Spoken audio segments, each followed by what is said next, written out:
Coucou tout le monde. Bon, cette vidéo c'est pour répondre à une question. Une question, la question était pourquoi ne pas faire de thérapie hormonale? Pourquoi je suis pas intéressé par la TRT? Donc, ceux qui me connaissent pas, je vais avoir bientôt 50 ans en juillet, dans 2 mois. Et non, en fait, moi je suis pas intéressé par la TRT, en fait, mon approche, justement, c'est plutôt d'éviter d'avoir besoin de la TRT. Donc, la TRT, d'abord, je vais préciser à ceux qui connaissent pas, qu'est-ce que c'est la TRT? C'est donc la thérapie de remplacement de testostérone, si je me trompe pas en français, c'est ça. Voilà, thérapie donc de... Et en anglais, c'est Testosterone Replacement Therapy, donc thérapie de remplacement de la testostérone. Donc c'est un apport en testostérone, l'hormone testostérone. Donc, pour ceux qui ne savent pas, l'hormone testostérone, c'est la principale hormone chez l'homme. Voilà, c'est ce qui nous caractérise en tant qu'homme plutôt. Bon, les femmes en sécrètent aussi, il faut savoir. Elles sécrètent en fait plus d'œstrogènes que de testo, et normalement un homme sécrète plus de testo que de testostérone, donc que d'œstrogène. L'homme sécrète aussi de l'œstrogène aussi un peu, il faut le savoir. Mais ce sont les proportions qui font qu'un homme est un homme et une femme est une femme. Donc normalement, l'homme sécrète plus de testostérone et moins d'œstrogène, et la femme plus d'œstrogène et moins de testostérone. Voilà. Maintenant, qu'est-ce qui se passe? C'est que la testostérone, qui sert donc à plusieurs choses, qui est sécrétée par les testicules, comme vous savez, ça sert à la libido, la masse musculaire, ça sert à la densité osseuse, là je vois, la production de spermatozoïdes, l'énergie, l'humeur, etc. Voilà. Donc, quel est le problème en vieillissant? C'est qu'en fait, on a naturellement, une tendance au déclin de la testostérone en vieillissant, c'est-à-dire à synthétiser moins de testostérone. Il y a un pic, je ne sais plus s'il est à 20 ou 30 ans, un truc comme ça, 20-25 ans. Et normalement, après, à partir de la trentaine, ensuite, des fois c'est un peu plus tard, ça commence à décliner. Et souvent, voilà, donc la testostérone, l'hormonothérapie, on va dire, la thérapie hormonale, donc, est des fois recommandée. Alors, quel est le problème avec ça que je vois? C'est que, après, c'est une question d'interprétation, mais pour moi, la testostérone, c'est un peu ainsi... vous voyez, vous en synthétisez plus ou moins. Il n'y a pas qu'une relation avec l'âge, en fait. Il y a une relation avec votre état physique global. Et justement, c'est là où je veux en venir. C'est qu'en fait, moi, je considère ça aussi comme un indicateur, ce qu'on sécrète naturellement.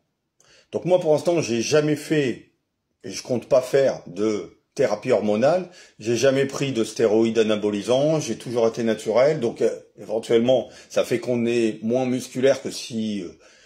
mais moi, je privilégie la santé avant tout, donc voilà. Que si on avait pris par exemple des stéroïdes, etc., comme vous savez, il y a pas mal de youtubeurs dans le fitness, qui vont éventuellement donc prendre des stéroïdes anabolisants, des substances anabolisantes, des hormones de croissance, testostérone, etc., et dérivés.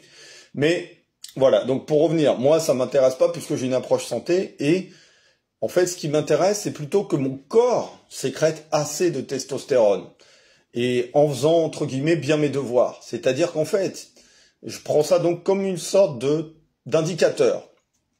Si le corps se met à sécréter beaucoup moins de testostérone à un âge finalement pas si avancé comme la quarantaine, et qu'il y a besoin d'une thérapie hormonale, c'est qu'en fait, vous, a priori, sauf conditions génétiques particulières, vous faites mal les choses. Donc il y a plutôt des choses à corriger. Et ça passe par, on va dire, la diète, donc c'est-à-dire l'alimentation, la nutrition, mais aussi par l'activité physique, par l'environnement, par donc votre façon de vivre en fait, voilà, votre style de vie en fait, qui va plus ou moins influencer vos hormones en fait. Donc pour cette raison, moi, la TRT, je suis pas fan.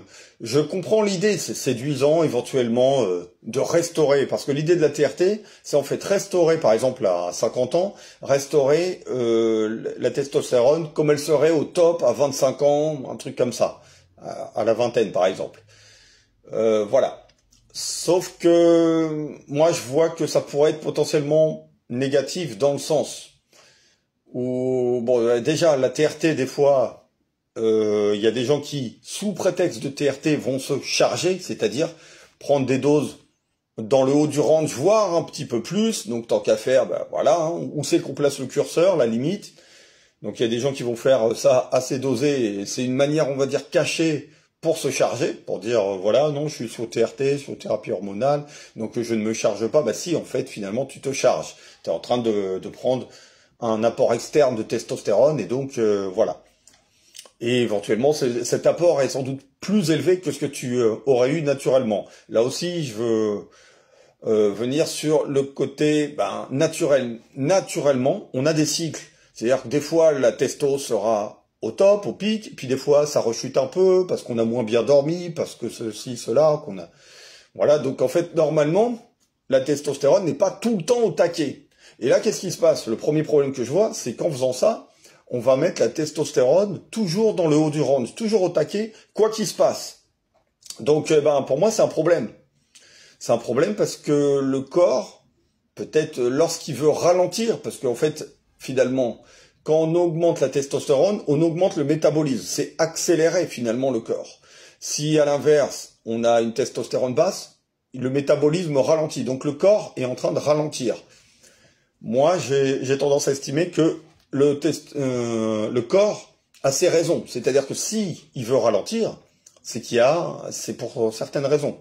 Il va pas ralentir juste pour le plaisir de ralentir. C'est qu'a priori, il estime que le corps ne peut peut-être pas aller, aller à cette vitesse-là dans les conditions actuelles, dans les conditions donc qu'on a présentement. Et si, au contraire, les choses s'améliorent pour le corps, alors la testostérone, la condition du corps s'améliore, peut réaugmenter.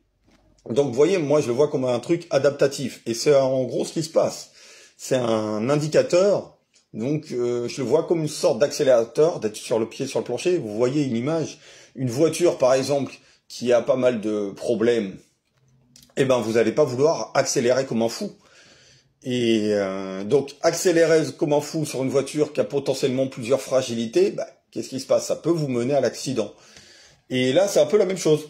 C'est-à-dire qu'en fait, la TRT, ça pourrait peut-être, dans certaines conditions, augmenter un risque de cancer, par exemple, si finalement il y a des choses qui sont finalement qui ne vont pas très bien dans votre corps. Et si votre corps avait ralenti, on aurait peut-être évité le cancer. Mais si en fait on pousse le pied sur l'accélérateur, eh ben peut-être qu'on va arriver au cancer. Bon après, ça c'est ma façon de voir les choses. Peut-être que je me trompe, certains diront non, la TRT c'est que du bon, c'est top, etc. Moi c'est mon interprétation au niveau hormonal. Après il peut y avoir un dérèglement hormonal, ça c'est autre chose, ça existe aussi sur l'hormone de croissance. Mais ça c'est un autre débat. Donc là c'est une condition génétique rare, et c'est pas forcément souhaitable. D'ailleurs quelqu'un qui a par exemple trop d'hormones de croissance, des fois ça fait acromégalie, ça fait des problèmes, etc. Mais c'est un autre débat. Sur la testostérone, c'est quand même plus rare. Quelqu'un qui va sécréter naturellement trop de testostérone, ça, voilà, c'est assez rare. Donc, au mieux, la personne a un bon niveau de testostérone, ce qui est bien, naturellement. Sinon, elle a un niveau plus bas. Mais en fait, en général, il y a un rapport avec ce que vous faites, ce que vous mangez. Par exemple, aussi, quand je dis bien faire ses devoirs, par exemple, dans la nutrition, vous savez peut-être que le zinc, par exemple, est utile pour synthétiser correctement la testostérone. Donc avoir assez des bons minéraux, du zinc, du magnésium, avoir une bonne nutrition de manière générale, je dirais. Et aussi faire un peu d'activité physique, parce que si vous restez tout le temps avachi sur le canapé, vous êtes très sédentaire, eh ben il se peut que vos testostérones baissent. Mais en fait, c'est pas parce que vous vieillissez, c'est parce que vous êtes vraiment trop peu actif, trop sédentaire.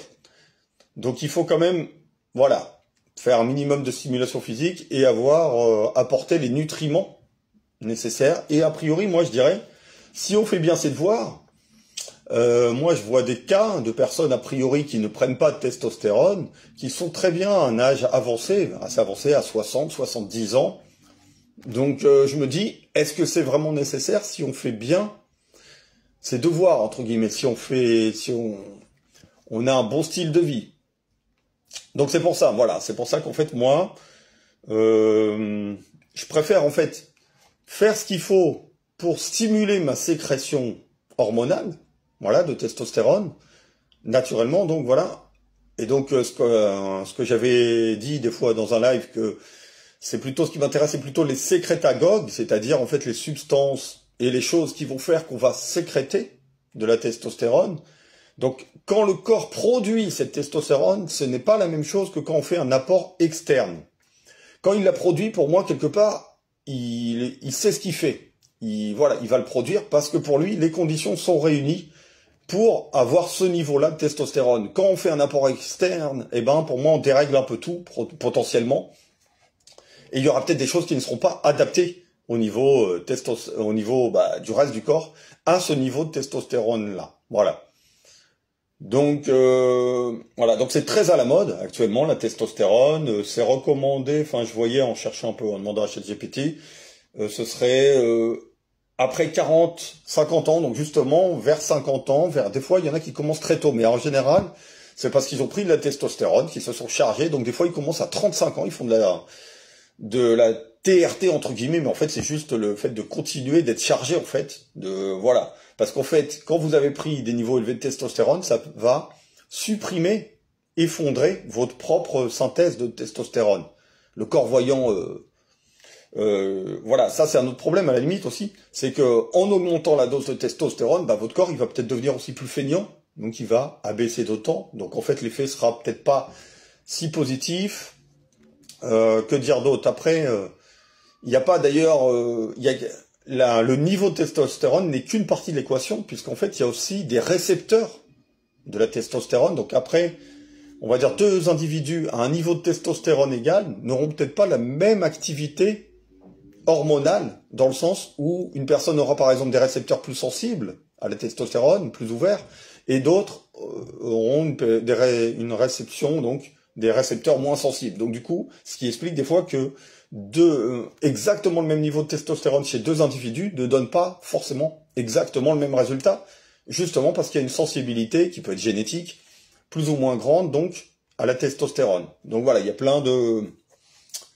donc l'équation est un peu plus complexe que ça, et là c'est pareil, les récepteurs, bah, ça va dépendre encore une fois, la génétique, mais aussi en partie de l'épigénétique, c'est-à-dire de ce que vous faites, donc pour être plus ou moins sensible. C'est pareil, donc si vous prenez pas mal de testostérone, ça a tendance plutôt à rendre, entre guillemets, moins sensibles vos récepteurs, en apportant Donc des fois, les personnes sont obligées d'augmenter les doses. Donc voilà.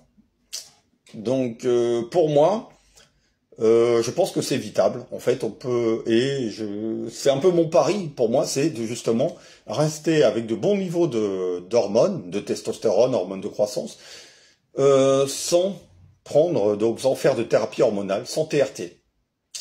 Donc voilà, si vous avez des questions, si vous avez un avis différent, n'hésitez pas à le dire en commentaire. Voilà, à commenter. Je vous dis à plus, bonne journée.